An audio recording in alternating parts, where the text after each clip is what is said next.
Good morning, all of you. Am I audible now? Yes, sir.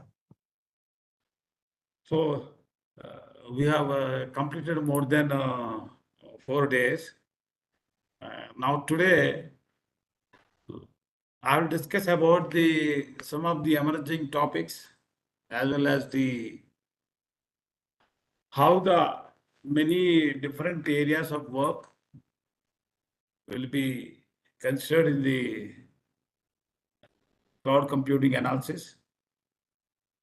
And whatever presentation I prepared, I have taken from many of the reference articles, which I will share with all of you. So coming back to in the emerging trends, what are the emerging trends means? These are the emerging trends. One is how big data on the cloud has been there for so many years and how it has been improvements as well as the current state of art. And then job scheduling and resource management.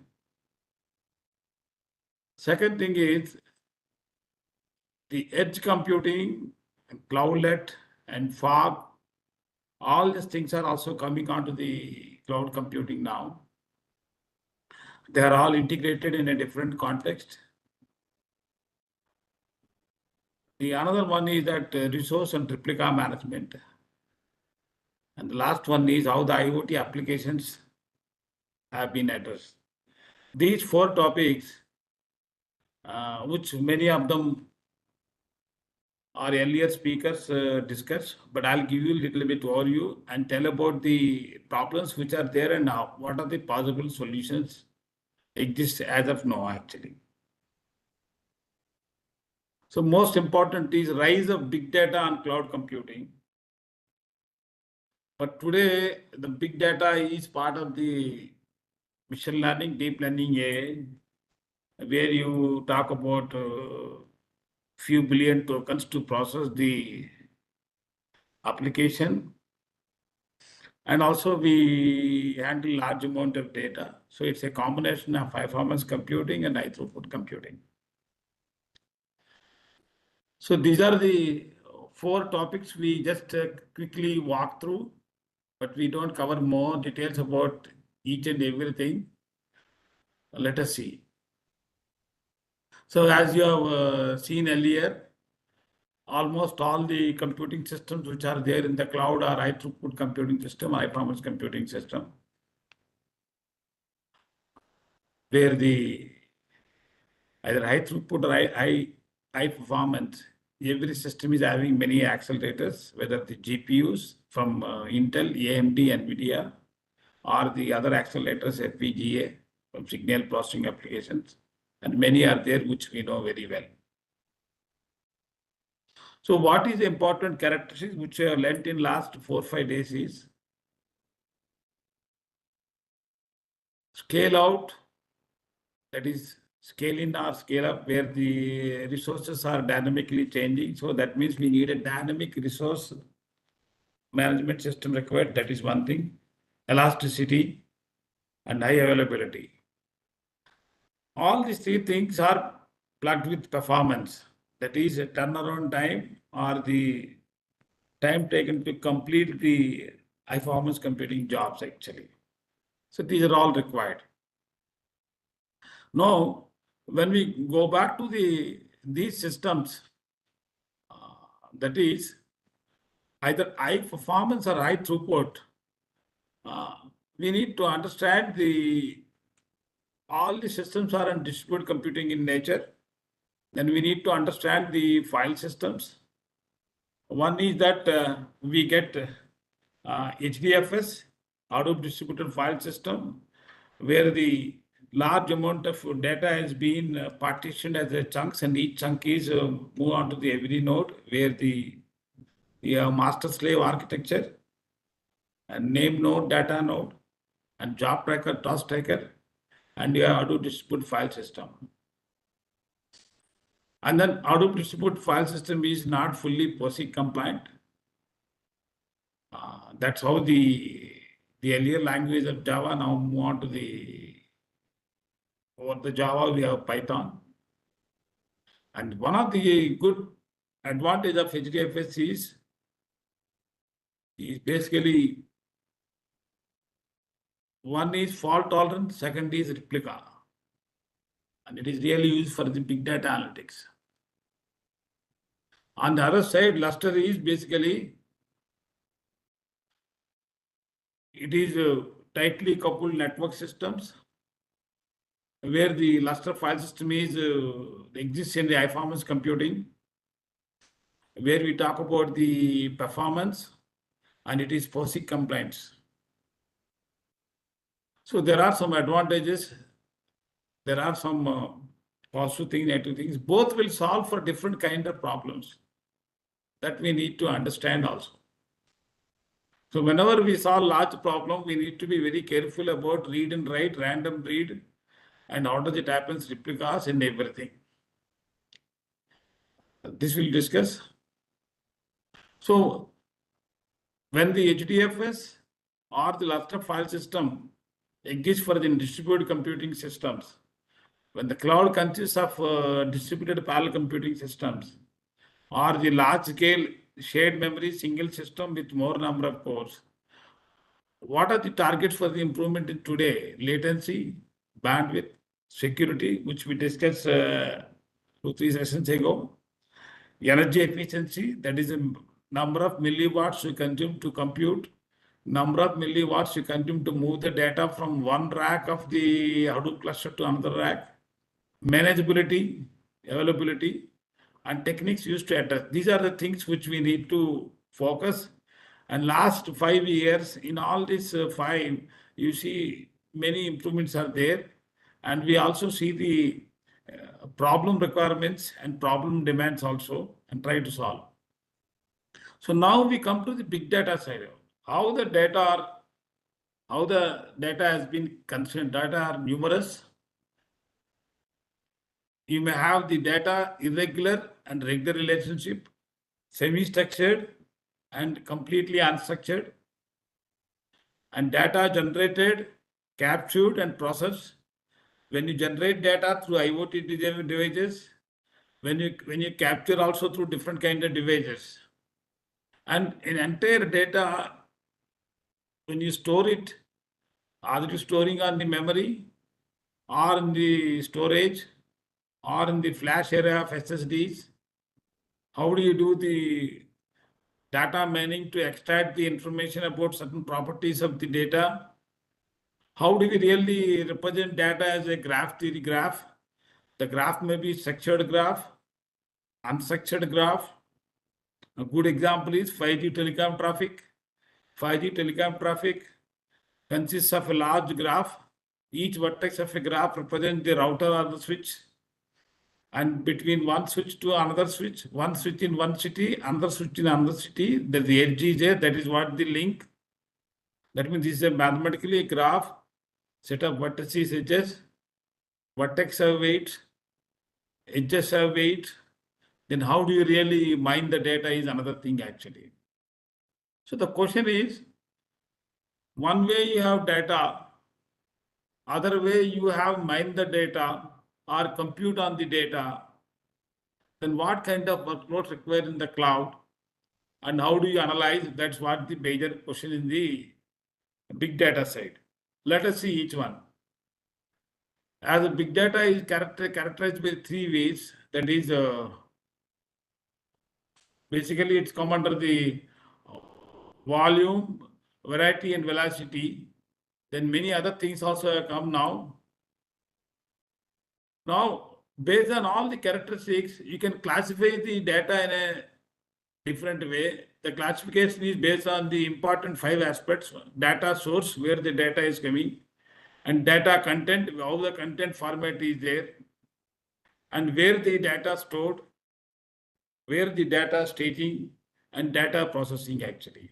So all these 5 we need to understand when we do the programming model and when we solve on the cloud actually.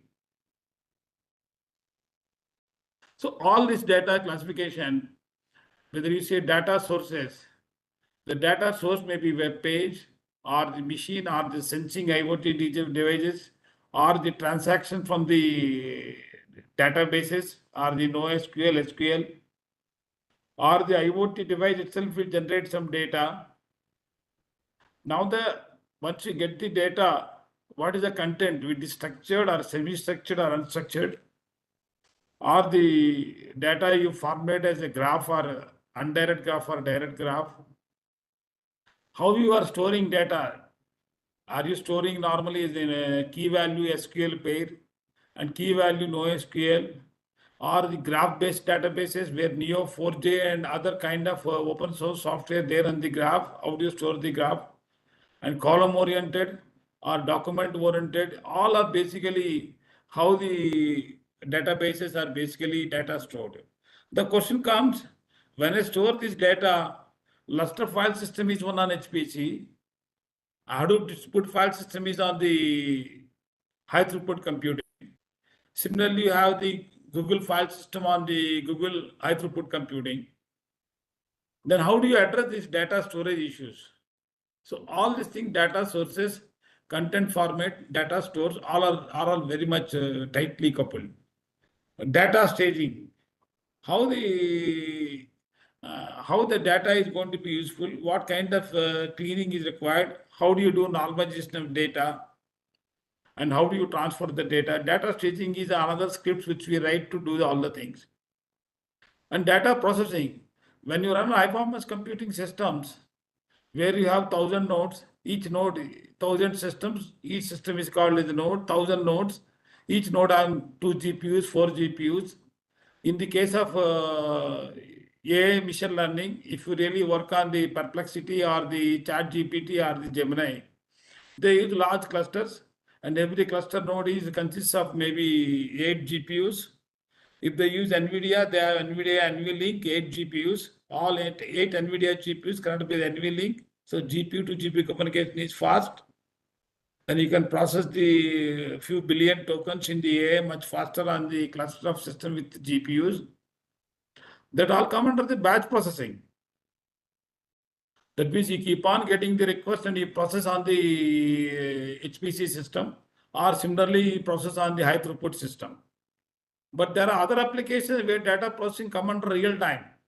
A good example is 5G telecom traffic. In 5G telecom traffic, you extract the data from the telecom data extraction server, and the whatever data you extracted from the data extraction server, then you model as a graph, and you process the graph, and then find out how many origins and how many destinations, what is the shortest time to move a packet from origin to destination, what is the cost and demand, and what is the bandwidth, cost and bandwidth one, and demand, how much data I need to move from origin to destination. This data, what I'm talking, midnight, 12 o'clock to morning, 4 o'clock, if you really see the number of phone calls in our country, only 40% will be in the 20 to 30% will be in the busy in telecom networks. That is 20 to 30% will be busy in mobile conversations or WhatsApp or the chatting. Early morning 6 to 8 it increases, and morning 8:30 to afternoon 12 o'clock it's a peak. Up to 12 to 4 o'clock it's a peak. Again 4 o'clock to 6 o'clock it will reduce. That means the entire telecom network in the country, midnight 12 o'clock to morning 6 o'clock, you may consume 20%, whereas morning 6 to 9, morning 9 o'clock around 30%, morning 9 to afternoon 4 o'clock it's 70 to 80% the telecom networks are busy. So that means in a country like India, if you see the entire population, you have the terabytes of data moving from many switches to the many destination switches, that is called OD pair. These are all modeled by the graph that is called real time. That means real time means you require data changes frequently, and you need algorithms to store the data, algorithms to stage the data, and algorithm to access the data. So data processing, batch and real time is a much challenging in today.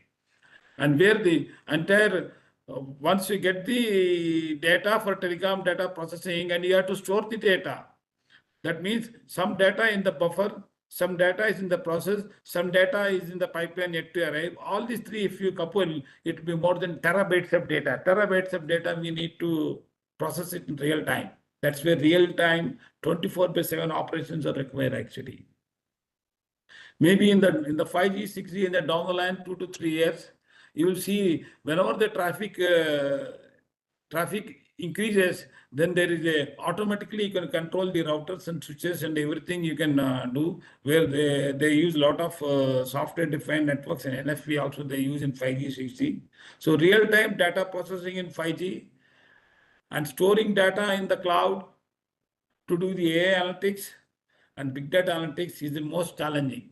So if you see this table, the table gives each and everything itself is a complex area of many algorithms as well as many frameworks, many workflows we need to integrate actually.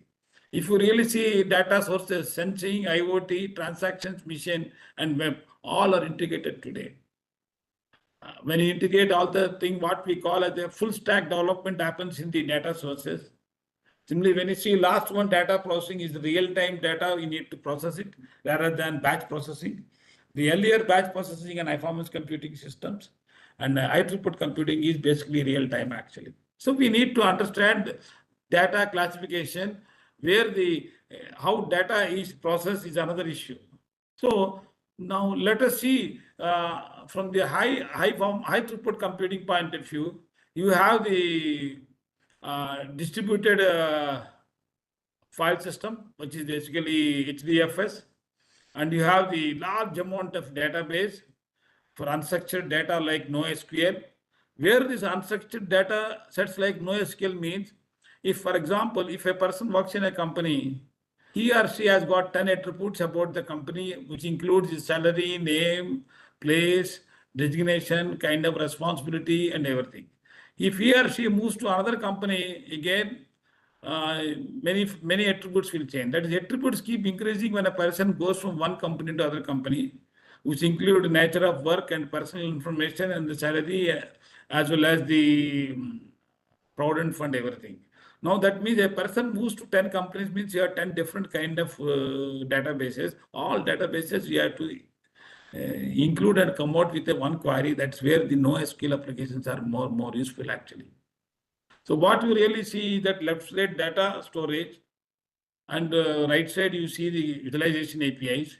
In between you have the complete high throughput computing, Hadoop stack completely there actually. Here, what we are interested to know is that what kind of processing we do on the real-time data, especially NoSQL data you can process today. The NoSQL data programming APIs can be included in the program. That is, NoSQL APIs, a key value pair will be part of this, is nothing but Berkeley databases, which is called embedded databases, where you can write program. In the program, you can call the APIs. That is key value pair APIs, get and put. That we'll discuss maybe tomorrow in our lab session if possible. So now this is how the overall attack. Now we should understand what is the Hive and Mahout, which I will not discuss in this presentation, but I'll just quickly cover. Now, other side is high throughput, high performance computing. High performance computing means you have message passing interface MPA, which we discussed very little, where MPA is a message passing library, which a good analogy is the post office, which MPA has got to send and receive, gather, scatter kind of library calls, and you use those library calls with C, C++. Now the PyTorch means it's a very good programming environment for the AI, ML, DL kind of programming, where PyTorch is GPU enabled. PyTorch is also in the OpenAI ChatGPT is MPA enabled also. Now the question is, we discuss about the virtualization, container, Docker container, and serverless. All these things have been integrated with the scheduler, and MPA also available now. That means MapReduce and MPA can coexist. That is, high performance computing, high throughput computing can coexist in the complete resource scheduler. That we need to know, and we have done this presentation last time, and I'm just recollecting this one. And there are many other things which we need to understand about the database related Hadoop map related component that we need to know. One is Hive. and then HBase and Mahout is a scripting language pig, and Zookeeper. These are the things which are basically part of the Hadoop MapReduce HDFS framework, and we need to understand all the things when your application processes real-time data and you are only managing huge amount of data on your system actually. Each one we can use it in our typical projects actually.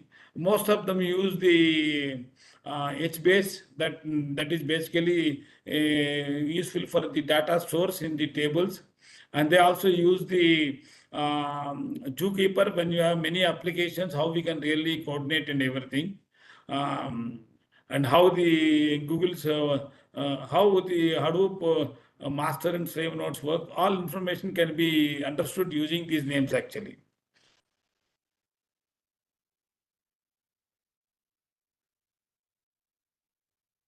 The other thing also there is a Yarn. Yarn is a Hadoop MapReduce framework.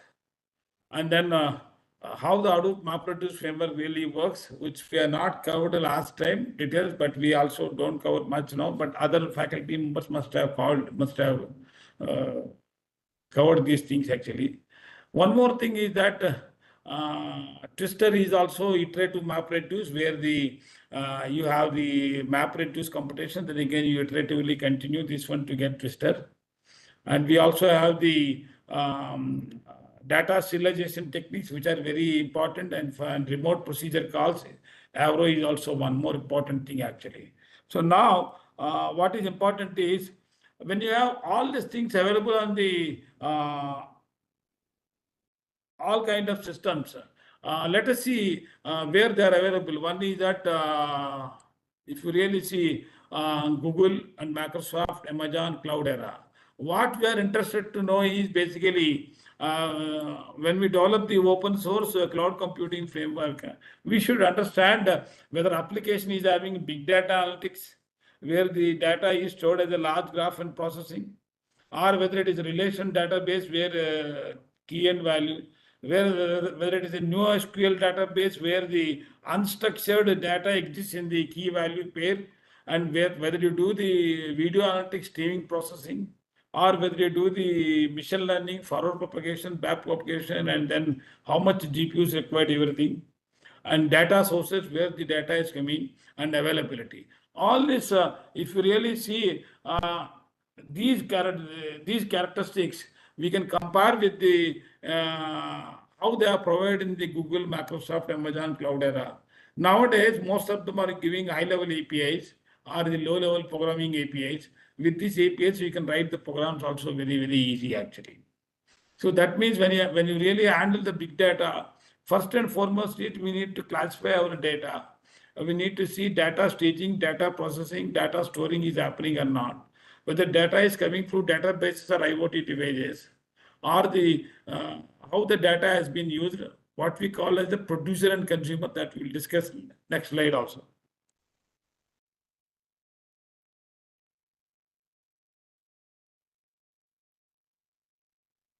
The other one is that we need to understand what are the advantages, what are the disadvantages, what are the limitations when you process the large amount of data on the cloud through big data actually. One is we have discussed, we studied also Hadoop distributed file system a little bit, and we also know the Lustre file system for HPC kind of systems. And Google file system is also, they have their own Google proprietary file system. And we also have the databases key value pair, and we have the unstructured databases where the NoSQL. So that means your big data application, when you process on the cloud, which are the characteristics that it has, and what we need to understand is also very, very important. Now, let us say we quickly cover the some of these ideas about the how the edge computing and fog computing there in the cloud, and what we need to know about the data side, how the edge computing is slightly different from the cloud, or edge computing is complement cloud in some terms of in some way in the context of performance, we need to understand also. So if you really see, almost all every application data need to be transmitted. When the data need to be transmitted to cloud for storage and analysis, two things: data you are transferring, one for storage, other one again accessing, and next one is for analysis actually. When you do storage, accessing, analysis, we need to understand service requirements and user experience. What kind of user experience is really needed, and how much is the delay in the overall network. So these things also we need to understand. So now the question is, the way we every day in the everyday our life activities, lot of data, knowingly or unknowingly, we use the cloud. Our service provider, maybe Airtel, or maybe BSNL, or maybe Vodafone, maybe other networks, how much data they use, how much data they store and everything. Do they use the cloud or not? All the things also issues. Other side, we have the lot of health informatics, many other areas, video analytics, and the government processing large amount of data, then how the cloud is utilized. So that means we need to know, first of all, we already discussed about the data storage, data access, data processing. In all the things, data access, if you see, where the data is generated, if data is increasingly produced at the edge of a network, can we process the data at the edge of the network? If you process the data at the edge of the network, overall, you can get the improvement in the network performance. But we also have to understand what kind of security compliance, what kind of services, what kind of features it has got at the edge of the network. In this context, many of them worked on the micro data center, cloudlet, and fog computing has been introduced. Why? Because why should we move data to the cloud from the network to the cloud? Or if the edge of the network, if we have any other computing capability, can't we solve it? If we solve it, it is going to be more efficient, but we also have to see from the other services also. So that way, sometimes edge computing, where the computing is done at the edge of the network, is more efficient compared to cloud in some context, but not in all the context actually. So let us see here how this means. Now I'm talking about the big data only, but I'm now moved on to the edge computing framework. Now, if you see this picture, data only produce data, and data pushed from cloud services. And how the data has come? Data come from IoT. Now the data come from IoT, pushed from cloud service, and request is processing, and you get the result. That means what? You assign the colors, the blue, red, and green. Green gives the results actually, data consumer. Good example is YouTube. YouTube, you are only consuming the data by only, you're not producing the data. 5 years ago, YouTube, those who see YouTube, they only produce the consumers. But today they all not only produce the data, but they also consume. That means the role of the person now become consumer and producer also. Because when the role becomes consumer and producer, the requirements, buffer, memory, everything also now changes. That means your workload also increases. So that's how how it is there in the data from the edge computing. Let's see more details in this.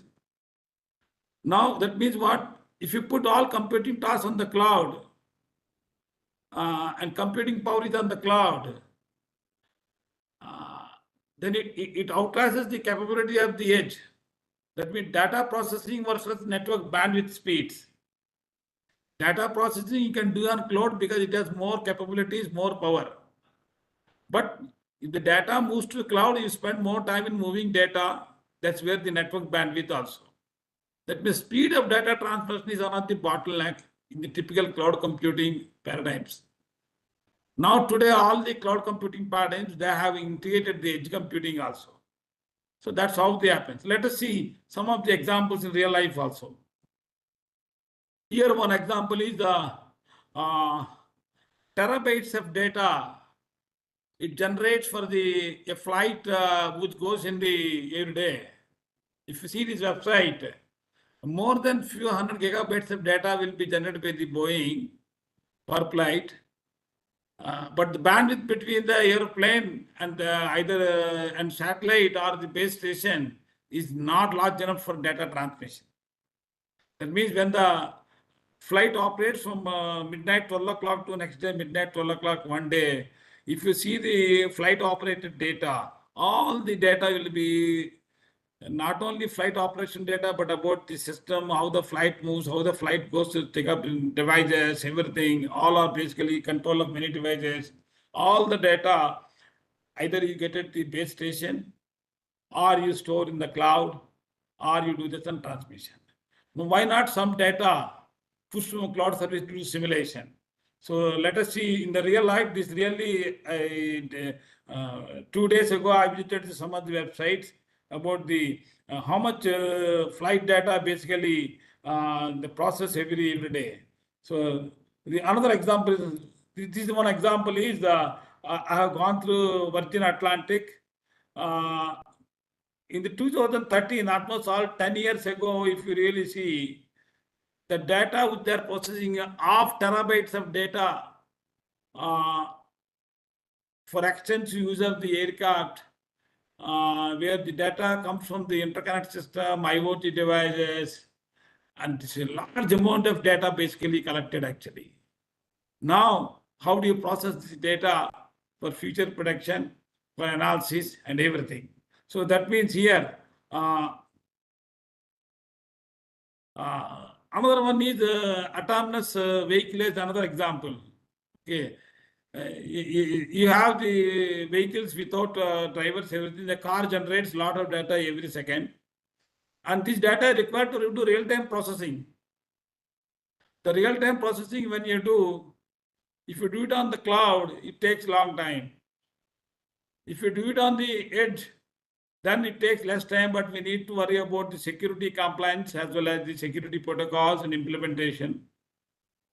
And this data, you need it frequently, then you need to have reliability, network bandwidth, reliability, these are challenges. Whereas the advantage is that on the edge, you have shorter response time, you can efficiently process the data, and you use small network resources. That's the advantage actually. So that means we can do something on edge, we can do something on the cloud, but we need to worry about the security complex, that is another thing. This is what the example is. So what does it really says? The real-time data, continuously data streaming happens for every 1 hour or 2 hours, gigabytes of data will come to your server. In the case of 5G, 6G telecom or telecommunication application, there's a telecom data extraction server. The telecom data extraction server may be located at different locations where it gets the data from the routers and the switches. And the data, if you really measure it from midnight 12 o'clock to next day midnight 12 o'clock, it goes in TBs. All the terabytes of data we need to process for the analytics, we need to process for the many other security measures, many other analysis. And all the things we use high throughput computing. And today we can also use same amount of data, we use it for the machine learning, deep learning, where you require the almost all the systems on the high throughput or high performance, we have the GPUs more actually. Where GPU can do processing of 8-bit, 16-bit, 32-bit, 1,000 times faster than CPU. And then you require a different kind of resource management scheduling.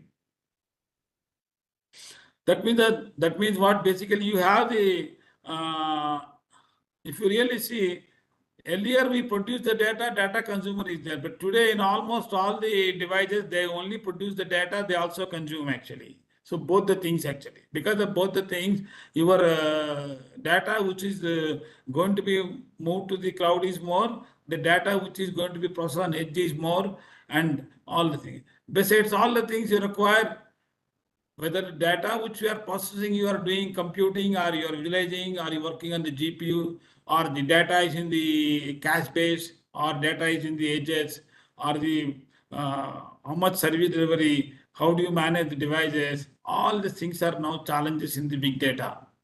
So the big data edge computing is one where a lot of challenges are there actually. So we need to understand how the data is pushed from IoT devices, how the data is produced and how data is consumed. But today, same person maybe produce the data and consume the data. And the network, today the network is shared between, earlier is only data, now voice, audio, video, everything is shared on the network. So with all the things, it's more challenging to work on the edge computing as well as the cloud computing. The most important on the edge is basically privacy protection as well as the service delivery. So one way we feel that edge computing, we can process the data much faster. But another way, we have to understand privacy protection as well as the services actually. So this is how the edge computing, what we do, it's also part of the big data. It's also part of the cloud actually. That means now let us see from what are the important points. Data quantity is too large, which will lead to use unnecessary bandwidth and computing resource uses. Because the producer consumer, the data is continuously comes, continuously produce and continuously consume and then again keep on doing.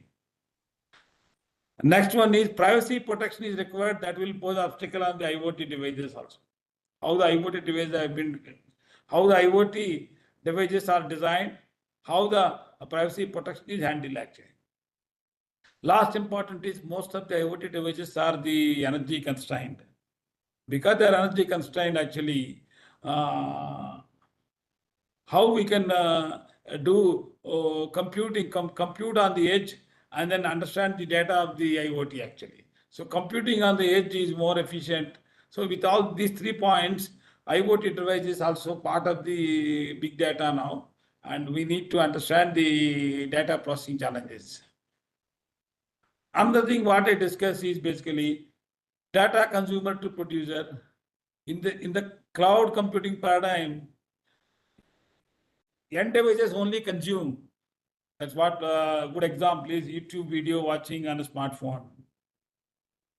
But today, the devices also the mobile device also produce the data. Then data also moves. That means the data consumer now become data producer and consumer. That means more and more resource requirements are needed at the edge.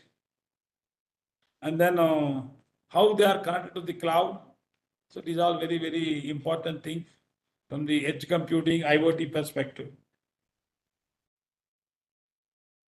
Now let us see where the data is really increasing. If you see the present YouTube users, more than 50 hours of new video content every day it uploads. And Facebook users few million pieces of content. Twitter users tweet more than 100,000 times. Instagram also post new photos. And also you have the wearable healthy devices. So all these things, what is basically important is data collected at the edge of the network is usually private, and we need privacy protection. And we also need use bandwidth to upload the data. So this is what we need to, whenever we model a problem, we need to understand the data characteristics and data types, data stages, and data processing, and data consumer, data producer, data generator. So many things we need to understand actually. Ultimately, whether you solve on high throughput computing, Hadoop, MapReduce, or the Spark or high performance computing, that's what the end goal. So now we talked about the edge computing. Now we can define the more edge computing as a computation to be performed at the edge of the network, and then handle some cloud services and some data streaming to the IoT services. So that means what data sources and cloud data center in between, you have the network resources where the edge computing is going to play a major role. So we need to understand this one also. Now we use some of the examples in the typical edge computing. A smartphone is the edge between the body, things, and cloud. A gateway in smartphone is the edge between home, things, and cloud. A macro data center, a cloudlet is the edge between the mobile device. That means what? between the cloud and then user, there are many other intermediate level of platforms are there. They provide computing, they provide services, and you need to worry about the security where the data movement is happening from the one side to other side actually. So that means what? To get a performance, wherever the data source is generated, there only if you have compute capabilities, then you can able to get some performance. At the same time, you can do computing at the where data is generated, but we also have to worry about the privacy protection.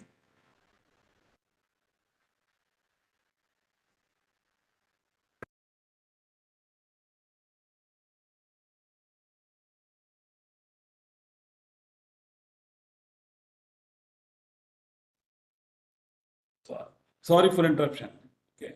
So now with this thing, the concept of edge computing and fog computing come, and then the edge computing is basically work at the network where you get the data. Fog computing is infrastructure side. These all things, edge computing, fog computing, they have more impact on our societal problems and is a part of the cloud computing now actually. So let us see these things more detail.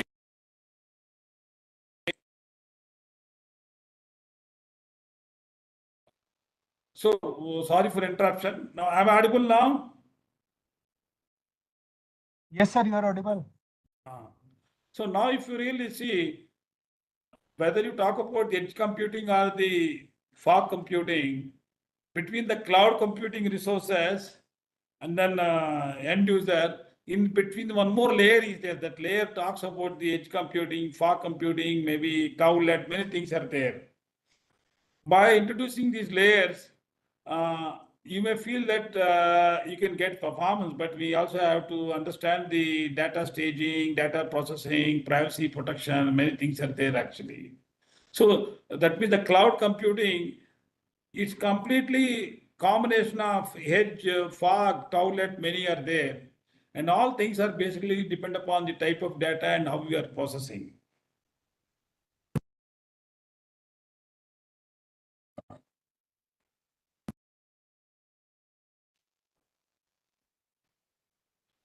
So now the question is, what edge computing can provide? The edge computing, think not only data consumers, but also data producers. When you have the data consumers as well as the data producers, the buffer, the memory required, buffer required, resource required, workload required, everything changes actually. That means we also have to worry about the what kind of request services, whether you perform computing task, whether you perform data intensive task, or whether you are processing data. These are also very, very important actually. And at the edge, you can when the edge you do computing, you are offloading in the edge. The systems may have the GPUs, they have the local storage, they have the caching processing, as well as they can deliver services to the cloud and they can get the services from the cloud. So many things are there in the edge computing also. That means what? If we are able to design the edge computing more carefully in the cloud, then except security remaining, you can able to address. But from the security point of view, privacy protection point of view, and reliability point of view, these are the still challenges in the when you do the processing at the edge actually. So that's why we need to know complete architecture of the cloud, including edge computing, fog computing, and IoT devices. Then only we can able to solve our applications. Now, what kind of application they are really solving using edge computing to benefit over the cloud? One is cloud offloading. That's another area where you can offload the most of the data onto the engine to compute. Video analytics, whenever you get the large videos at the edge of the network, then you process it. And the smart homes and the smart cities where you have more than a few thousand cameras and you have the few thousand networks, and every network you can have the very good system. There we can talk about the data quantity, data processing, data staging, as well as the location awareness. And these all things actually. Collaborative edge computing will be very, very, very useful actually. So now in all these things, what is more important is you are basically allocation strategy of the services, optimization metrics. One is latency is one, bandwidth one, and then energy cost. Whenever you do edge computing, you have the multiple layers. We have a edge computing layer, you have services, you have the different kind of storage, you have different kind of systems, you have the cloud computing, and many things are there. That means every layer have got different kind of capabilities, and we need to understand also. For all these things, we need to optimize these four metrics, which are very popular actually. Now, what we do, I'll give you a little bit uh, view about the what we really see. The edge computing, whatever we implement, we can talk about whether we can implement the public cloud or the private cloud or hybrid cloud or multi-cloud strategies. Where we are interested to know is that how much response delay can be handled, how much application scheduling and speed up can be handled, how much computation can be handled. These are the things which are basically come under the edge, which are available at the public cloud, private cloud, and hybrid cloud and multi-cloud actually. So that means you need to process many systems and many devices under the cloud, under the edge computing to get the final result actually. We discussed about the what edge computing can provide. Again, we summarize is that the edge computing, one of the advantages is that it reduce the response delay, improve application scheduling speed, and do the computation more efficiently. And then provide more services that are close to the network edge. That is another thing. Now, I will just take a 2 minutes break, and I will be back after 2 minutes break actually. Okay. Okay, sir.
I'm audible now.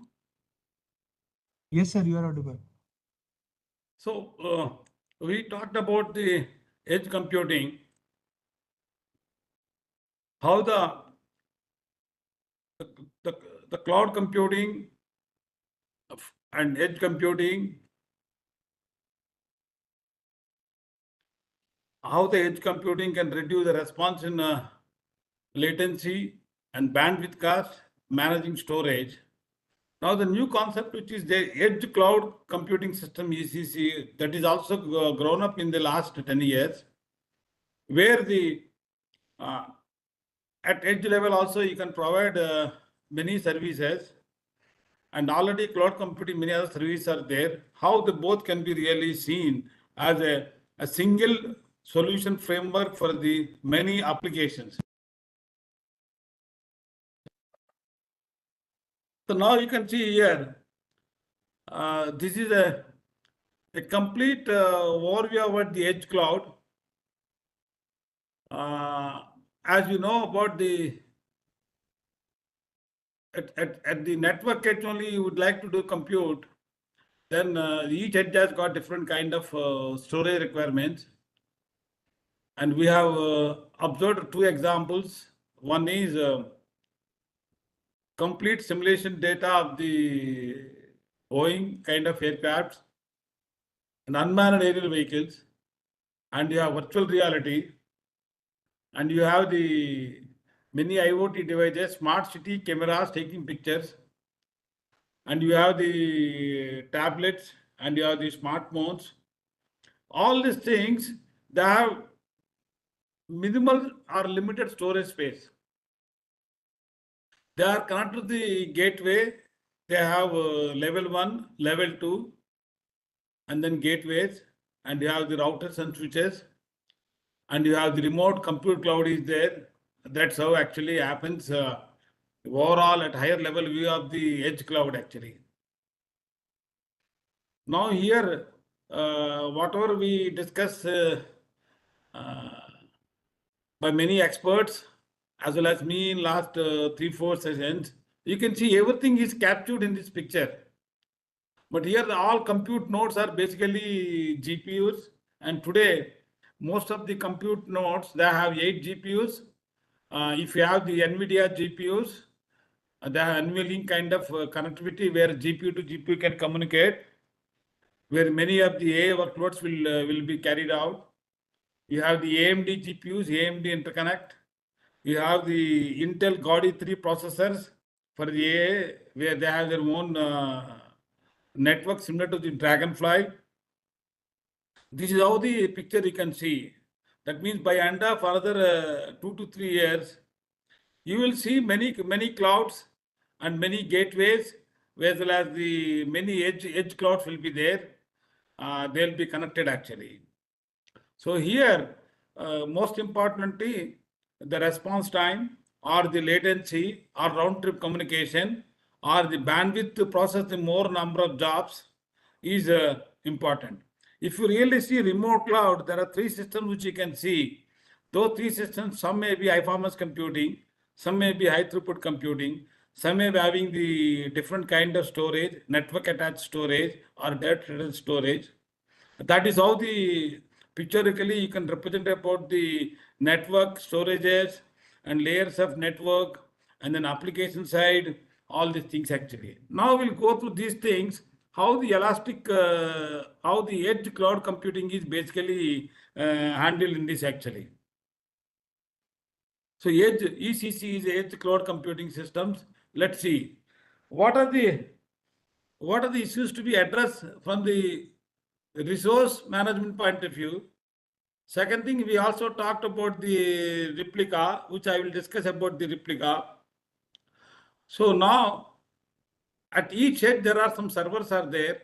They call each edge server. They have limited storage. That means edge cannot process all the requirements of an application from the virtual reality or the smart city or the video analytics immediately. It has to contact the cloud to get the services, everything. So what we call as the overload problem, that is when the workloads of an edge edge cloud exceeds processing capability, the edge cloud needs to expand its capacity for addressing the overload problem. To address the overload problem, the edge capacity is also increasing. That means new network devices, new edge servers which can handle more. All these things are now coming in the last 4 or 5 years actually. To address the overload problem, you can push to the cloud and get the data from the cloud, but your response time will be delayed more. So you need to strike a balance. It's basically trade-off between the data moving from the cloud to edge or edge processing capacity increase and do the computation there only. So these all things we need to understand.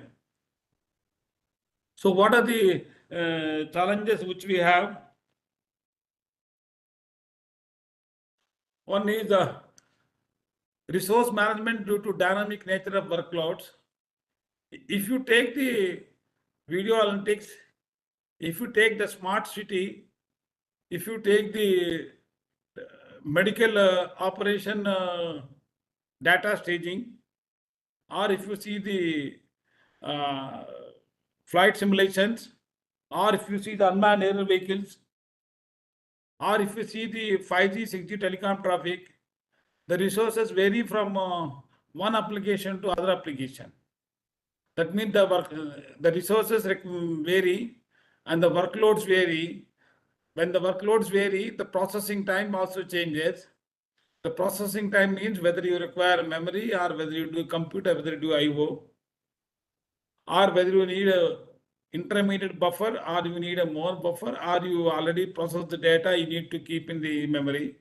All the things come under the nature of workloads for the application.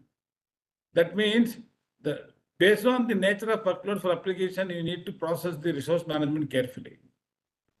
Next one is how many nodes you really hire it, what is the financial cost, and whether each node can process the video analytics application, each node can process the smart city application, whether each node can process the unmanned aerial vehicles. All the things boils down to the thorough estimation of load scheduling, job management, and financial costs also required actually. So these are the first two are very, very important from the cloud computing perspective because we also put the edge computing out. Capacity of the edge cloud to address user requests. What kind of user requests are processing, especially in the 5G, 6G telecom data, where the in health informatics, where the live medical operation has to be video broadcast to many hospitals in the country means you need to have the different kind of video visualization capabilities, and then you require more GPUs at the server, at the edge server.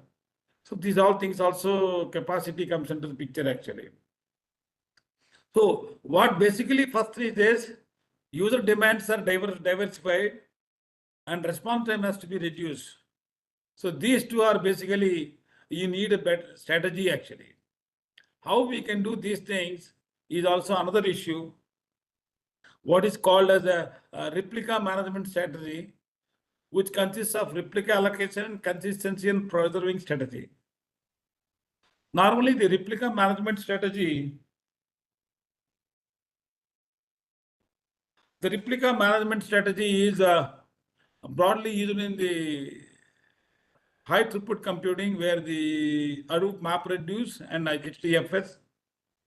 How do they use it? They have the master slave architecture, name node and data node, and then job tracker, task tracker. The name node says that this data has to be replicated. The data replication will be done by data node, where the one replica is on the same rack. Rack consists of many 12 to 8 servers. On one server, one replica is there. Another rack, another server on the same rack, another replica is there. And remote rack, another replica is there. So 3 replicas are generated automatically in the Hadoop MapReduce actually.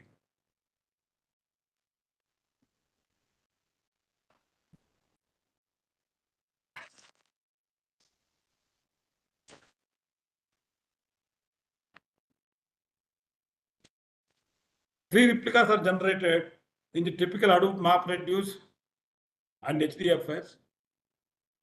Now question is, replica management also very difficult when you talk about the edge cloud. Replica allocation is also another thing, and consistency is also another one, and preservation. So management, allocation, consistency, preservation, these are all four things which we need to understand when we talk about the this particular edge cloud. Again, you go back to the same slide here. If you really see in this slide, whether you talk about the smart home kind of activities, or whether you talk about virtual reality, or whether you talk about the vehicle navigation, or whether you talk about the traffic managing through the mobile computing, or if you see the complete power generation and automatization, there are edge clouds are there. You can see the gateways are there, and how many replicas you are generating, where the replicas are stored, how the replicas are preserved, how replica has been allocated. All these things are quite mind-boggling. Presently, what we know about the replica is when we use high throughput computing, and when we employ the Hadoop MapReduce, HDFS, or the Spark, HDFS Spark, then how the replica can be useful, how the replica is stored in the same server, how replica is stored in the another server on the same rack, how the replica is stored on the different rack. All these things are basically issues. But now if you really see in this, replica storage, replica preserving, replica allocation in this kind of large edge cloud network is much more difficult actually. So we will try to understand these replica more. So all these 5 challenges, how do we really meet? So that means what? If you really see these 5 challenges, what we can say, the complete resource management become dynamic resource management. When there's the dynamic resource management, you talk about how the resources are basically managed. It's a dynamic resource management. Means earlier we talked about the load scheduling and resource management from the high performance computing perspective, high throughput computing perspective. Now we brought the edge computing in the mainstream. When you come to edge computing in the mainstream, resources also we need to dynamically manage. And we also discuss about the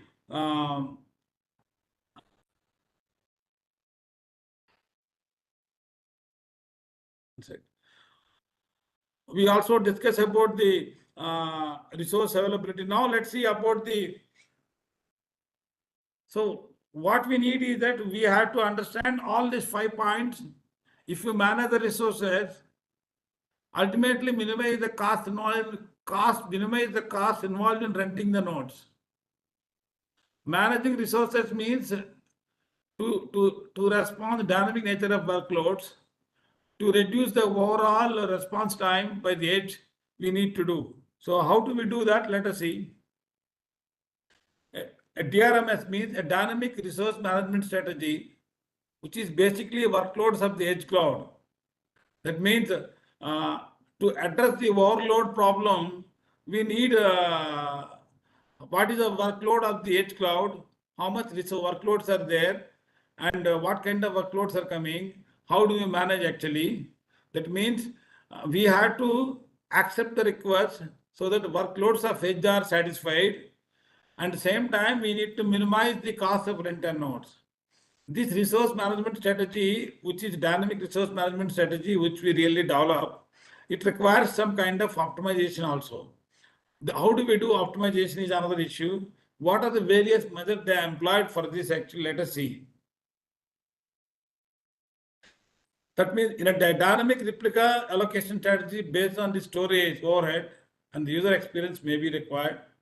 How to allocate the replicas to the appropriate nodes is a key issue. Means here, if you really see, to allocate the resources, how to allocate the replicas and what kind of resources are coming to the each edge, what kind of workloads are coming to each edge, what kind of resources are there, where the replicas are there, and how do you allocate, what about the network speeds, how the edge cloud is configured. All these things are basically we need to analyze and come out with the dynamic resource management algorithm. So that's what the important in the edge cloud coupling with the actual cloud actually.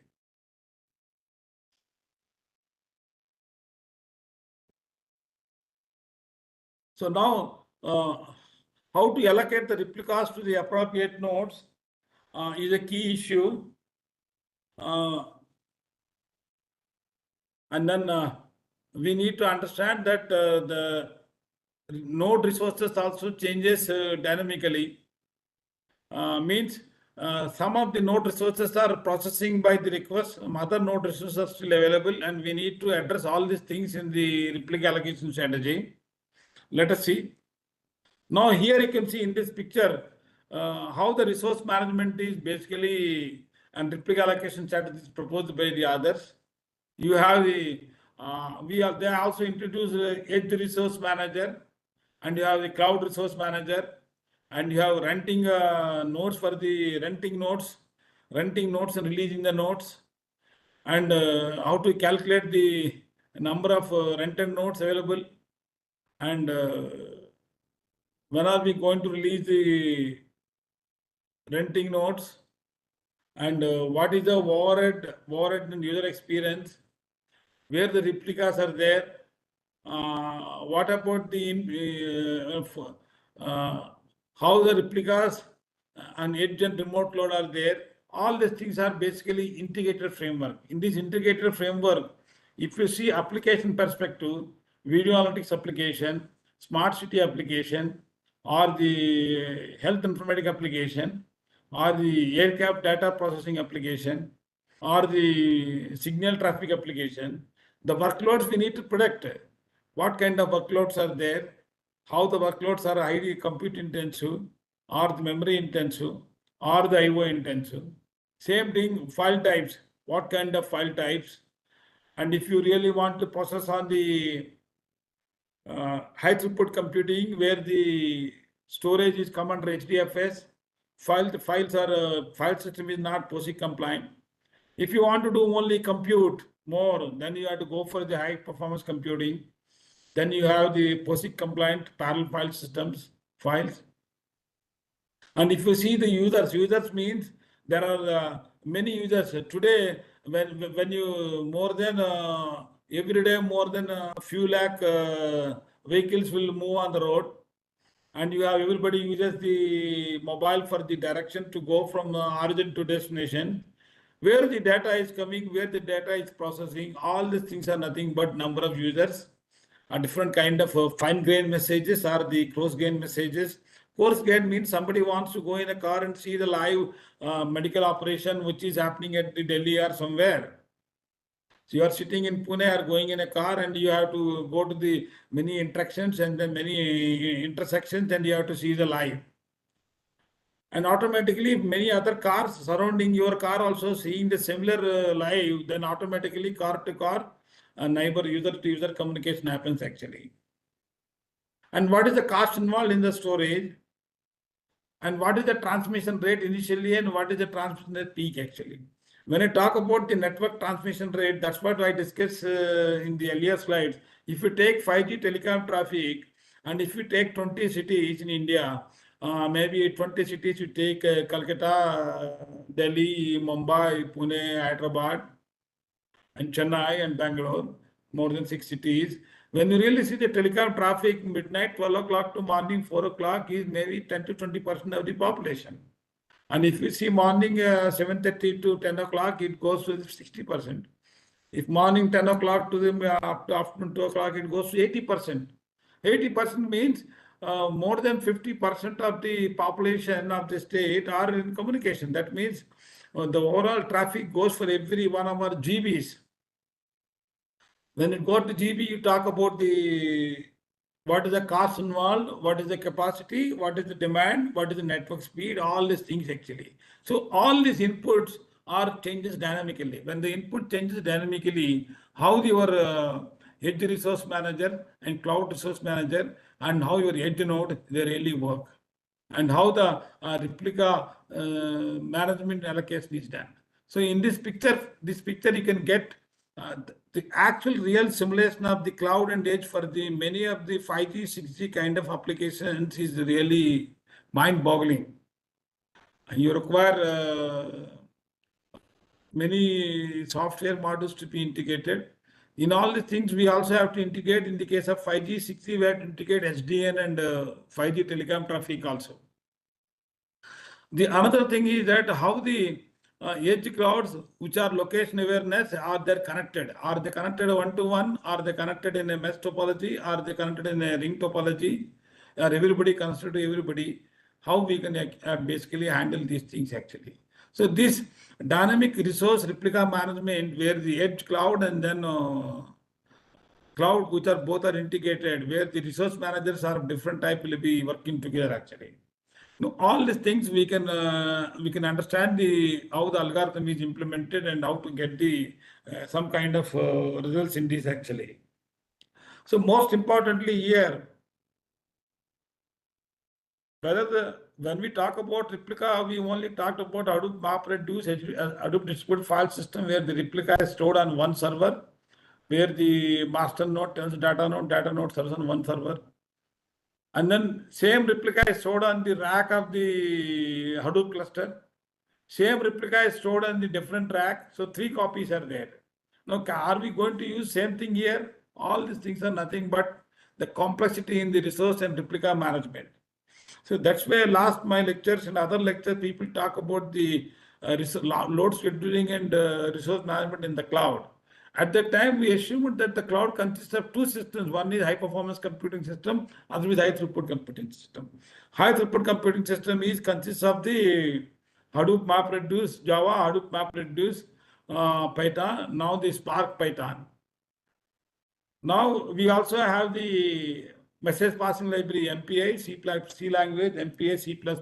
Now we have the PyTorch enabled. PyTorch is a distributed tiling which runs in the HPC system, whereas high throughput system in the PyTorch internally handles the Torch library, internally handles GPU. Now PyTorch also MPI enabled. Similarly, you have the other programming paradigms like TensorFlow, many are there. So looking into all the things, resource management is a much more complex problem in the large clouds with edge clouds also. Let us see in this picture how the steps are really framed to solve the many applications. Let us see one by one. Now, before that, we also should know what are the replica what are the strategies are there for this entire kind of dynamic resource management and replica, dynamic resource and replica management. Let us see. One is ultimate in this resource management, we are basically looking for the replica strategy, replica allocation. Replica strategies are basically monitor the entire load, and then based on the fault tolerance, and you achieve higher, you make the replicas. That is basically load is the characteristics to do the data replicas. Okay. Next one is you make replica strategy based on the service-based applications. What kind of services required? What kind of application topology is there? How to improve the performance? Then how can I do the replica? Third one, we discussed about the multi-objective optimization thing, where the network load and network transmission cost and place the replica actually. So the question is, when you really implement the complete software stack, how the replica allocation problem is solved and implemented is another issue which we need to go through quickly. So replica allocation problem. Now, when I have the large cloud with edge cloud and cloud, then I also take at the power consumption is one of the assumptions. In the power consumption as one of the criteria, then I can able to find out the various aspects. Let us see. First of all, file unavailability probability, the node performance. Means, do you require a replica file for processing or not? If you require replica file processing, can we do or not? If application is different, you may not require replica, then file unavailability probability, the node performance, compute node relative load, the budget and deadline constraints, average response time and cluster relative load. That means the edge node cluster, based on your application, these 5 are going to drive the replica allocation. If application is video analytics, if application is smart city, if application is air traffic, if application is rail traffic, or if application is the smart home, then all these 5 will change. Based on the importance of each one, then you can only do the replica allocation actually. So we have come back to this slide again, where there are 4 important concepts. One is rent and nodes, releasing rent and nodes, and then calculating storage overhead and placing replicas. These are the issues actually. Just 1 minute.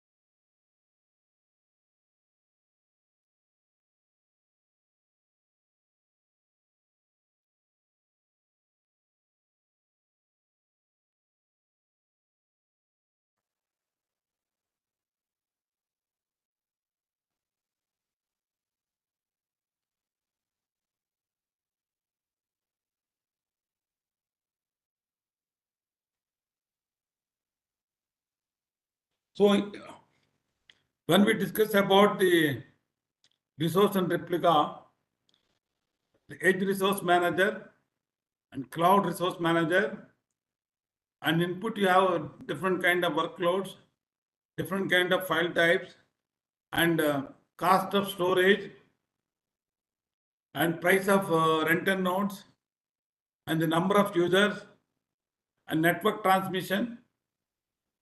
And we know entire network minimum response time and maximum bandwidth. All information we have, we need to design the replica allocation mode. Let us see. Am I audible now?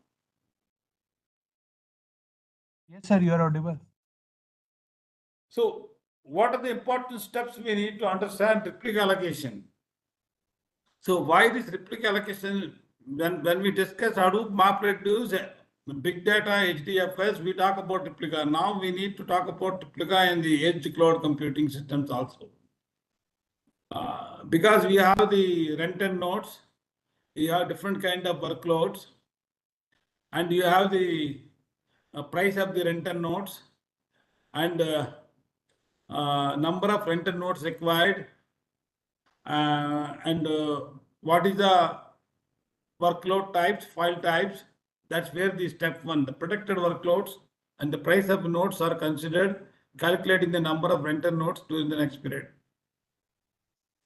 Based on the result, step 2, the edge cloud sends a request for renting or releasing nodes to be remote cloud. So that means basically at the edge cloud, you have the software and hardware logs. When it will tell you that how much is requirement of releasing nodes for renting purpose, and what the requests have come, what kind of file types and what kind of workload characteristics, everything. The edge cloud sends request to the remote. That means here edge cloud and the remote cloud, they interact actually. When they interact, the network bandwidth also going to be very important, and also it has to carefully choose which nodes to be given so that they are in the proximity of the edge to compute, and the overall response time should be very, very minimal. So that's what the thing actually. So that means what this approach of what is the capacity on the edge cloud, how many rent nodes are required, how to meet the requirements of the workloads. These all things we can do in the step 1 and step 2 actually.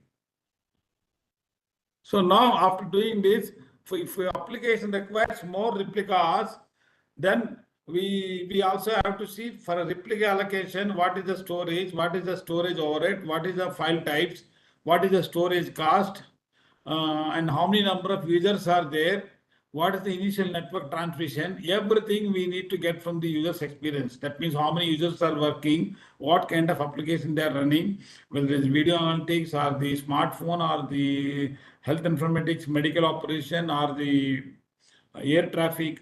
Based on the each application, the product workload changes and the number of rent nodes also changes. All these things basically nothing but overhead and the cost of the cost per kilobyte on the storage, all things we need to understand actually, step 3. The step 4 is objective to achieve balance between the storage overhead and the user experience. That means you need to understand as per the application, if it is a financial transaction application or if it is a air traffic application, you may require more replica. And when the replicas are more, what is the placement location? And once the placement location are determined and number of replicas are there, then edge cloud, the compute can be done much faster. Then how the storage of replicas are stored in both edge as well as the cloud, remote cloud. Earlier we discussed in the case of high throughput computing, when you implement Hadoop MapReduce with the ARM scheduler, then one replica is stored on the compute server. Another replica is stored on the another computer server of the same rack. Another replica is stored in the remote rack. That is how the resource management and the replica of the work in the Hadoop distributed file system and Hadoop MapReduce. This ensures that the fault tolerance is achieved in the high throughput computing, whereas in the high performance computing, fault tolerance is a still research area. So here you can see that means in the step 4, number of replicas and placement location, both are determined actually. And the replicas stored in edge cloud, that means you require storage space. And the replica stored in the remote cloud, that means the edge resource manager, edge cloud resource manager, remote cloud resource manager, and they have to work together actually. When they work together, how these things can be, replicas are managed on the edge cloud and the remote cloud is also another issue. So now this is how the resource management strategy is proposed based on the workloads of the edge cloud. Okay. Where the replicas are stored in the network attached storage of the edge cloud. That means the storage is configured with each edge cloud, then it will be read complexity is less and write complexity is less. That's the overall number of reads and writes and random reads and burst read, all things can be adjusted with the edge cloud only. So let us check very carefully.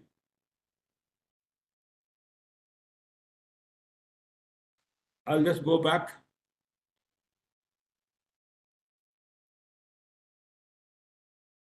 Here, if you see basically what we discussed about all the 4 steps, 1, 2 is written here, step 3 written, step 4 is written. All the 4 steps gives a complete overview of the resource and replica management actually. Okay, now the question is, we also mentioned that one replica is stored in the edge cloud, another replica is stored in the remote cloud. That means now, and then to storage of the edge, replica and edge cloud, there is a network attached storage. Similarly, how the network is connected between the edge cloud, edge resource manager and cloud resource manager. These are all important from the network point of view also that we need to understand completely.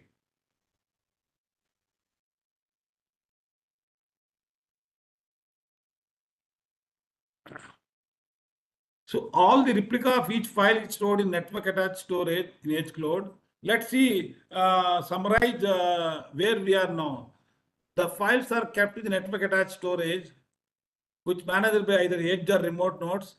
When you say managed by either edge or remote nodes, we need to have bookkeeping to manage the files in the NAS. So now the question is, in the remote cloud, when one computation instance is rented, the NAS with a specific size also rent to store the data. So these particular files, storing and nodes, renting, and when you require the same data on the rented node is available or not. All these things are basically the NAS manages actually. Here, the concept of the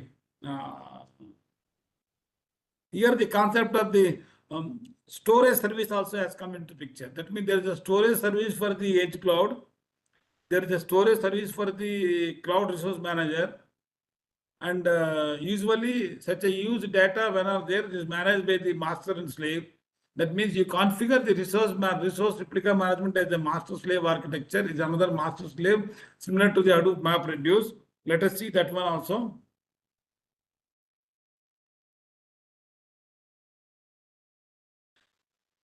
The storage service adopts master slave architecture, master slave structure in which one node is taken as the master server to provide the access service and other nodes are regarded as the data nodes to store the data. So similar to the what we use Hadoop MapReduce master and slave architecture, where the name data node and name node and data node, job tracker, task tracker. Here also the edge cloud nodes are considered in each edge cloud node. In the edge cloud node, in the edge cloud, one node is considered as a master, other one is considered as a service, and then this is how the that means you have master server and you have data nodes, and then they manage the complete replica also actually. So this is also very, very important when you go to the minute level of the how the replica is stored and who is managing the replica and what happens when the node when the node is rented, when the node is released, what happened to the replicas. All the things also we need to address in the software stack actually. So most importantly, so what we discuss is that edge cloud dynamic resource replica management system, and then again the secure, compliant, and government clusters.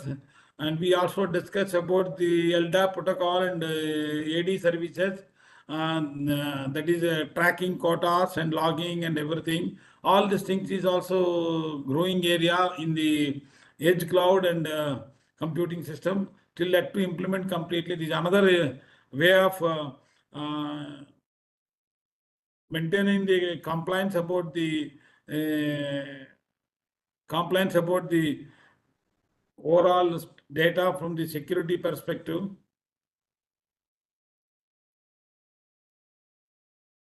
Now, what we talk is so last almost all near to the 1.5 hours, we discussed. We started with the big data. We also discussed about the kind of application requirements, everything. How the big data, data processing, data staging, data preservation, data processing, data staging, and data management, and how the cloud computing is basically addressing these issues. And we also discussed about the how the edge cloud, and we also discussed about the resource and replica management edge cloud we discussed. Now we discuss more about the other things about the emerging areas which are already existing since last 5 to 6 years. One is the edge computing, cloudlet and fog computing, and mobile edge computing. And we'll try to give an overview and how this replica in this also coming into picture actually. So as you know very well that on-demand pay as you go service to the users, whether you do the edge cloud or whether you do the IoT application, the first point is most important actually. So we need to have a dynamically changing scenario of the scenarios like computing, storage, networking, and how this thing can be scalable in on our cloud. This we need to address it actually. And we also discuss about the big data analytics, and we also use machine learning techniques for big data analytics problems, and how the resources are basically utilized for compute data. These are all the important for the cloud computing. And now there is a new things which are there is that IoT side also a lot of changes are happening in the last 5 years. What is the data accumulation IoT devices? Where the data center is there, where edge IoT devices are there, what is the distance between them, what is the latency? And then how the IoT devices monopoly, what happens to traditional cloud computing infrastructure? Can we put software-defined network function visualization as in the IoT? Then how do you integrate with the cloud? That is also another issue which we need to address actually. That means here the applications are more on the IoT. The IoT devices means you have a good example of IoT devices is that you take 5G telecom. 5G telecom, router to router, switch to switch, or the telecom probes we put, you get the data. The data you need to process it actually. Then you have the control plane. In the software-defined network and network function virtualization, you have the control plane and data plane, and how the data has been modeled as a graph, and how do we convert it, and what we need to do in the control plane. All these things are very, very important in the present era of application in the cloud actually. So what are the challenges from the IoT perspective? Provide more local computing similar to the edge, and provide more storage, and provide more network resources for IoT devices actually. IoT devices vary from application to application. Telecom 5G, different kind of IoT devices. And for the medical operation, different kind of medical health informatics, typical kind of IoT devices. In the case of air traffic, different kind of IoT devices. Then how do you really handle all the things actually? That means if IoT devices are available on the edge cloud or the edge server, then you can able to do the more simulation there only. You don't have to move the data to the cloud actually. So now, what are the other issues? Open edge cloud innovation is also another platform which is coming up. That is another research area which is going actually. Now, if you really see what we discussed about edge cloud computing, or if you really see the normal traditional computing, if you really see applications are of many applications, they require cloud computing infrastructure. Some other applications require virtual reality application, augmented reality application, or the smart homes, smart cities, or smart energy. Smart energy means how much is the power consumption happens in a regular city, how much is the power consumed in the daytime, how much is the power consumed in the night time, how the agricultural lands require power in the daytime, how the agricultural land do they use power in the night time. All these things are power aware computing. So there also require a different kind of edge cloud and edge computing strategy actually. Okay.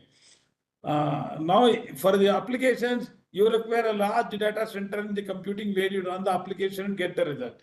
Whereas in the case of edge cloud and edge computing, you require small size data centers, small size clusters you require actually.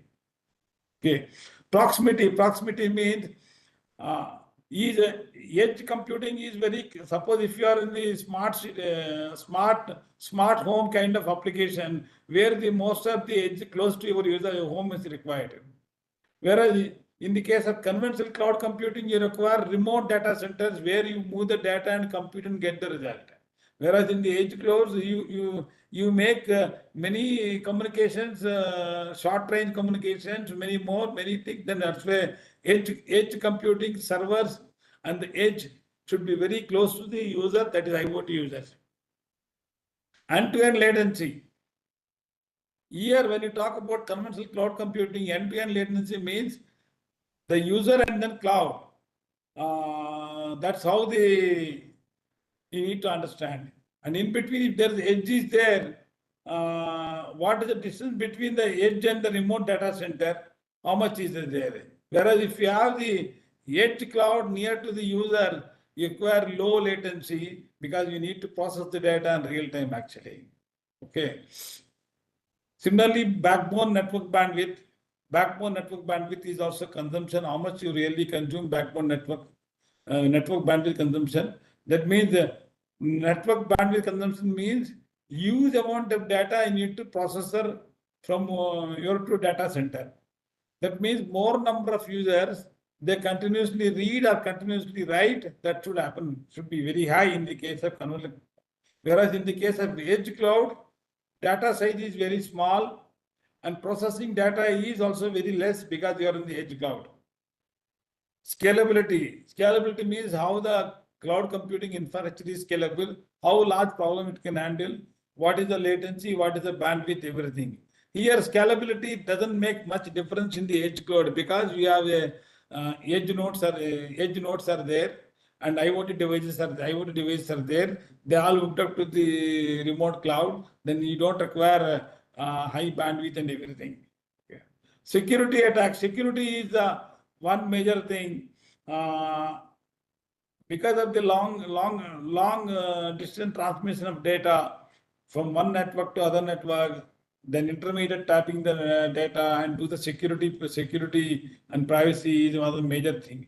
Whereas in the case of edge cloud, the risk also varies, the attacks also varies. We need to understand both the things actually. So what we understand is conventional cloud computing solving video analytics problem, conventional cloud computing solving some smart city problem. The smart city problem means what? Smart city problem means there are many vehicles are there. The vehicles have many different type of cameras. The city has got different type of cameras in different locations. More than 100, 200, 400 cameras. They dump the data for every 1 minute or every 5 minutes. We get the data. We need to analyze the data actually. All the data is preserved. That means all the data is preserved. All the data moves to cloud when you can process many of the data in the edge server only to give the instant behavior of the traffic and everything. Okay, so that's where smart cities, smart vehicles, power aware, smart energy, agriculture problems, virtual reality, augmented reality, all these problems, they need some kind of scalability from the remote cloud, scalability from the edge cloud. Whereas in the case of traditional computing, scalability required on the cloud only. Security also we discussed actually. So all these things gives rise edge cloud resource manager, remote cloud resource manager, IoT integration, and big data. All these things part of the cloud computing analysis. And we also give the worry about the security attacks on the data en route, tapping the intermediate data security, that is also come under security. That's why cloud computing analysis and security is a very big area where we can work on maybe some areas at a at macroscopy level. The combination is very, very difficult. Now let us see this one more details also. So now what I'm thinking is IoT application. Earlier I talked about edge cloud. Now in edge cloud I'm bringing IoT. And before edge cloud I brought edge computing. Before edge computing I gave the big data. So big data, edge computing, edge cloud, now IoT. All these things are basically leading to dynamic resource management in the cloud. Now the question is, edge cloud as a unified IoT application delivery. Can I take edge cloud and unified IoT means let there be many devices. All the devices exist, IoT devices, but I write a unified framework for the programming APIs that takes care of any IoT, and my edge cloud can have capabilities to handle many IoT devices actually. That means what? Traditionally, cloud applicants, they do not have this kind of concept. Now we need to bring these also. That means orchestration of application delivery mechanisms. Application is IoT applications. Processing on edge cloud means the edge cloud server software should be able to handle all IoT devices. That is what unified programming framework actually. Second thing is that in the entire network, we have the network function virtualization, software defined network for future edge cloud, that is also required. There we talk about control plane as well as the data plane and how these things can be handled actually.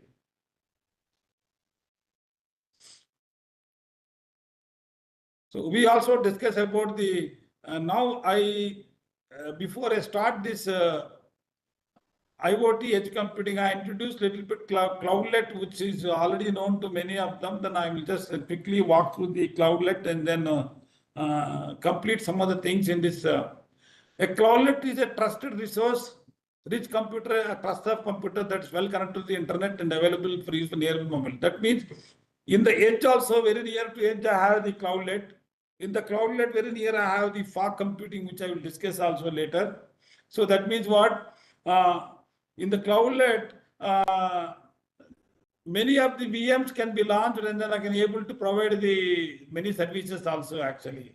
So this is what the bandwidth problem can be addressed actually.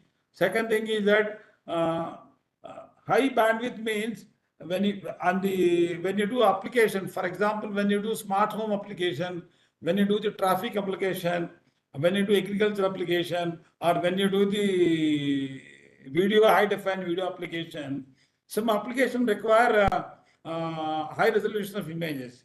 That means some applications require high bandwidth demand. For high bandwidth demand, you require this kind of Cloudlet kind of services. That means all the Cloudlet, a software running a nearby Cloudlet means what? The software is running nearby mobile devices where the GPUs are there. If the GPUs are there, and if you do virtualization, you can able to see the high resolution images. You can able to do the very good receiving media for the high definition media actually. So Cloudlet is another one which we need to understand. Now, when we talk about virtualization, that means the cloud, edge cloud consists of many nodes. These nodes, they have many cores. Today, many of the compute nodes, they have 32 cores, 64 cores. They have the many GPUs also. With the GPUs, you can have the virtualization at level 1 and you have virtualization at the different levels so that you can able to share many VMs. That means earlier, cloud computing, you have many VMs in the cloud. Now many VMs are coming in the edge cloud so that you can able to process the data much faster actually.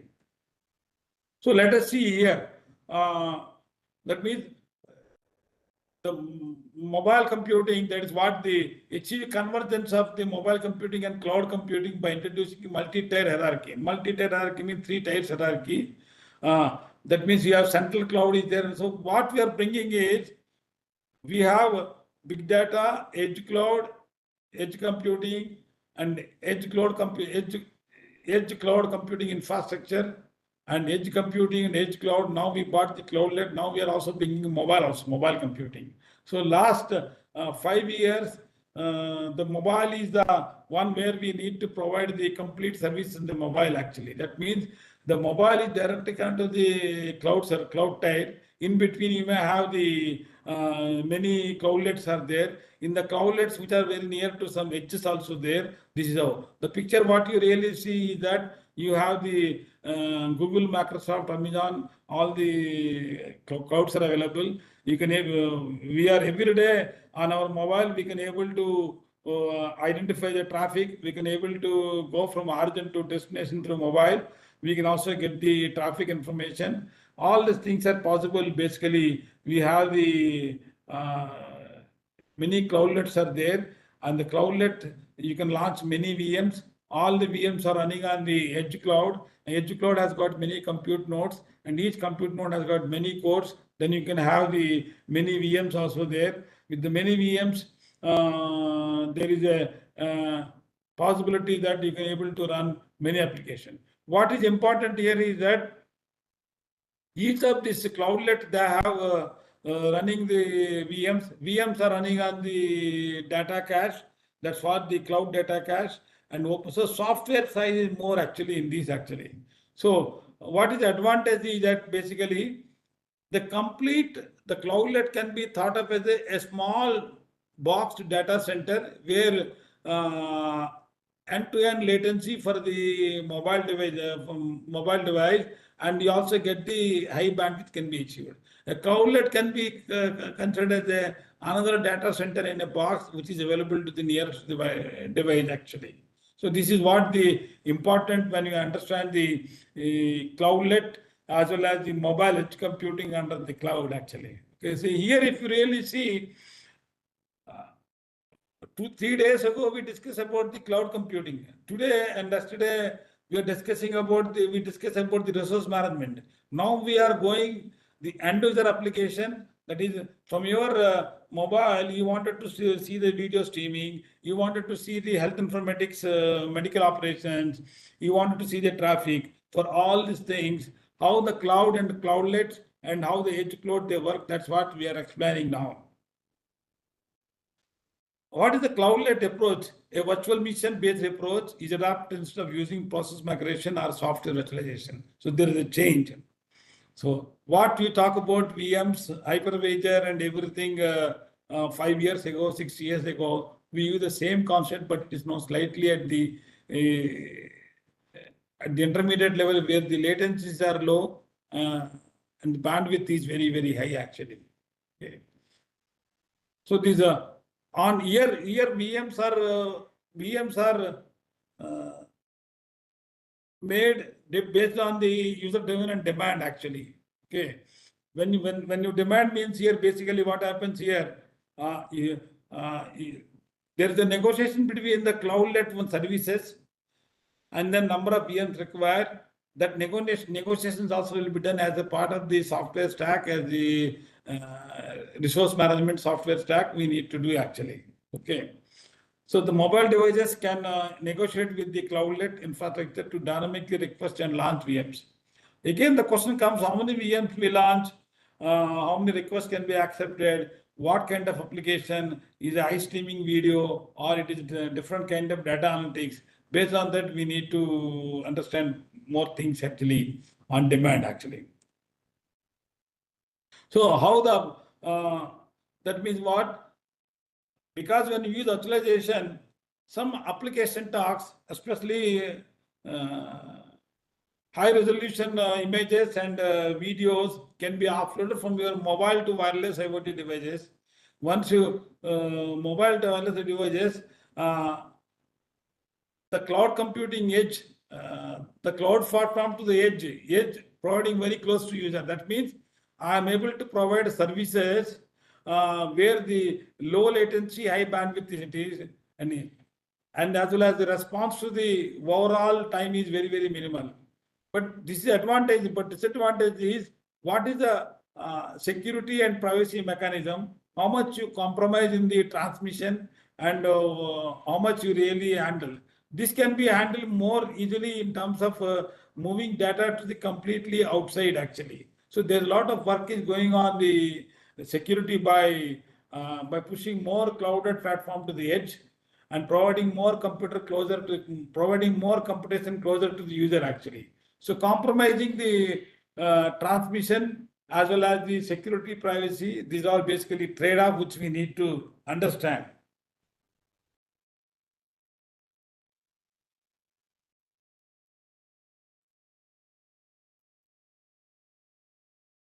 There are many other algorithms are there which I'm not covering, but now question is how cloudlets can really help. The proximity of cloudlets in 4 ways. One is highly responsive cloud services, scalability via edge analytics, privacy policy enforcement, masking the cloud outages. All these 4 are basically important.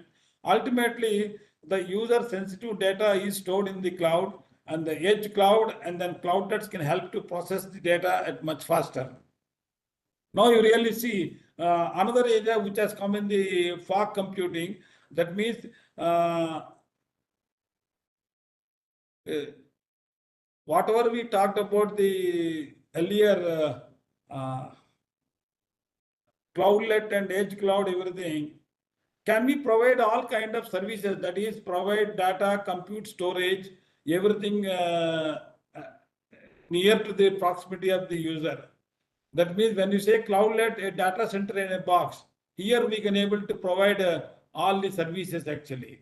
This is very useful when we talk about the 5G telecom traffic, or when you talk about the many of the health informatics applications, or when you talk about the analytics for the large scale traffic data, all the things actually.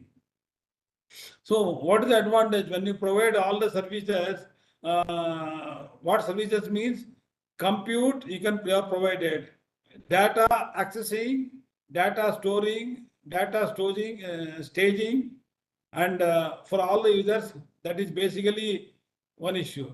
Second thing is core network, how the IP network, MPLS networks in the case of telecom traffic applications, as well as the how many edge clouds are there in the fog, because fog computing provides everything, and smart objects. All these things come under the layered architecture. These layered architecture is basically able to address the requirement. That means you need a fog computing, you need a cloudlet where you do more VMs in data center in box, and you need edge computing, and before that you need the edge cloud computing, and you need complete understanding of edge computing and big data problems, high throughput computing, high performance computing. All these things are part and parcel of the dynamic replica and resource management design actually. So now the last one, which we talk about, the mobile edge computing initiative, that is also started actually.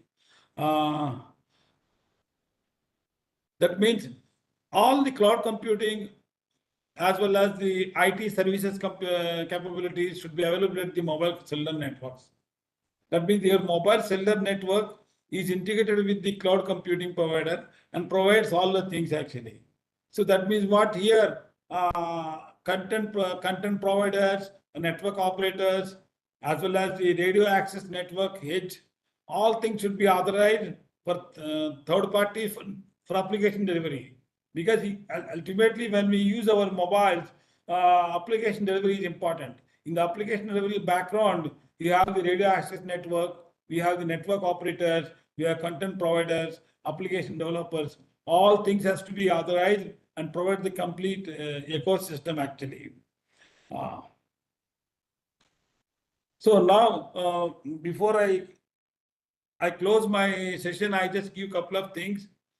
What are the cases where you use mobile edge computing? One is that video analytics, location services, video analytics we have seen, location services, and IoT, and augmented reality, optimized for content, local content distribution and data caching.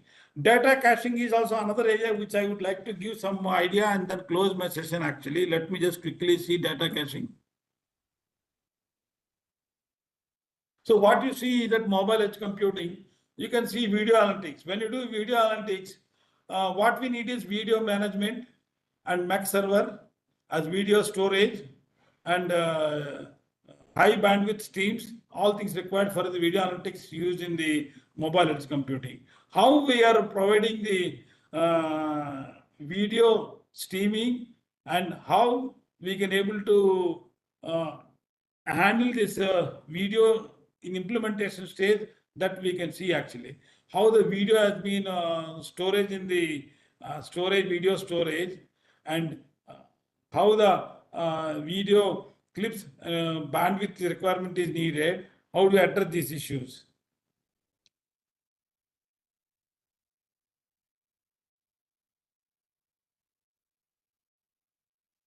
So that means what? We started our presentation with the big data, where data processing, data staging, data gathering, data centering. Now we ultimately at the end, we also process the data intensive application on the cloud. When you process the data intensive application on the cloud, all the services should be close to user. And then in this context, edge computing has given more and more attention. And edge cloud and cloudlet and fog computing, all things are basically integrated in the present cloud. And what we require is resource and replica management is the most important. Now we'll discuss last slide. Here, cache-aware task scheduling. Cache-aware task scheduling in edge computing. What they do basically is that you have you would like to see face recognition algorithm on your mobile, or you wanted to see the vehicles actually, or you want to see virtual reality application, or you will see IoT. All these things are basically, you have the edge cloud where edge servers are there, and your access point is there where you talk about the network and response time. Then you have edge orchestrator is there where all edge servers will be connected to the edge architecture. Then it is connected to the internet, then it comes to the cloud. In all these things, how to schedule the task and what is meant by cache aware and how do you address these problems, these are also very, very important actually. That means we did not discuss about more details from application perspective. Now we are discussing details from application perspective. What we need to know: access point, edge server, capabilities, and edge orchestrators, and internet and cloud actually. Then you have the edge cloud, and you have in between you have the edge cloud, cloudlet, fog computing, all are basically in the background, which we are not discussing. Let us see. So in the edge computing, what happens here, when you see here, edge computing, edge server, each edge has got certain cache in the memory. Okay. This cache in the memory, you have to see how much data we are using in the edge server, how much data is kept in the cache, and how much is the processing time, and how much we can improve the performance. That is one side. Second thing is, the more the data get transmitted, then the latency also increases, the energy also costs. So we need to strike a balance between both the things actually. So that means when you write an intelligent application of these are the applications like face recognition algorithm or connected vehicles or the 5G telecom data, video over the 5G telecom traffic or augmented reality. We need to understand how the server is processing, what kind of tasks it can schedule, how much is the cache, everything we need to understand more carefully.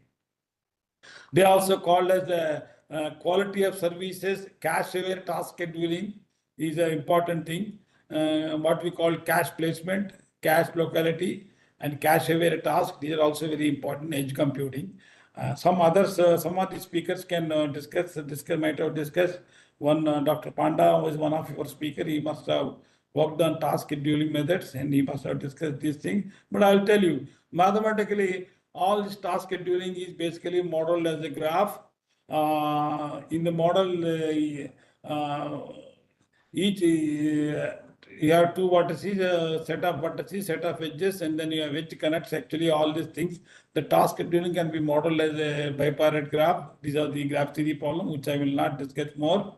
Quickly, I'll close my last slide is that these are the what happens to the data chunks. That means when you do the video analytics application, augmented reality application, traffic application, how the data comes to the edge server, how the edge server and edge orchestrator work, how much is the overall cache in the edge server compute, how many tasks it is doing, what is the cache locality. All these things are basically addressed in the application. So that means what? From your mobile, processing data on the edge server, where task scheduling is important. An edge server, part of the edge cloud. Edge cloud, you have the fog computing cloudlet. Then you have edge cloud computing, ECC, overall thing. Then you have the resource and replica management. Then you have the big data. That is how the various levels of the dynamic resource management, dynamic resource and replica management in the cloud, and how the edge cloud and then cloud computing are basically together working. These are all some of the emerging topics. Here, we internally use high performance computing, high throughput computing. In high performance computing and high throughput computing, the systems are made up with most of the clusters having compute nodes. Each compute node have many GPUs where they do the AI machine learning processing. So with this, I'm just concluding my session, and I would like to take up some questions also. Participants, if you are having any query, you can put up in chat box. We will convey the question.